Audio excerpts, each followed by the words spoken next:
नमस्कार। जी हाँ दोस्तों, खेसारी लाल यादव जी का फ़ैन होंगे तो हो जाइए तैयार, क्योंकि आप लोग के लिए खेसारी लाल यादव लेके आ रहे हैं काफ़ी ब्लास्ट लेवल के गाने।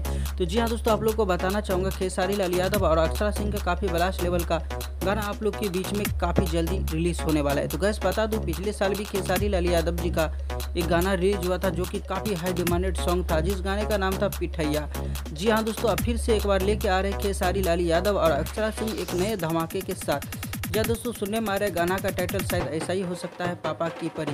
अभी टाइटल को खुलासा नहीं किया है, जैसे ही फाइनल टाइटल और फाइनल पोस्टर लेके आ जाएंगे तो जी हाँ दोस्तों, आप लोग को जानकारी दे दिया है। सुनने में आ रहे इस गाने को स्पीड रिकॉर्ड और नहीं तो सलीम सुलेमान के यूट्यूब चैनल से रिलीज़ कर दिए जाएंगे। तो बहुत जल्दी आने वाला है ये प्रोजेक्ट। मिलते हैं नए वीडियो के साथ, तब तक के लिए अपना ख्याल रखिएगा और देखते रहिएगा भोजपुरी चिप यूट्यूब चैनल। धन्यवाद।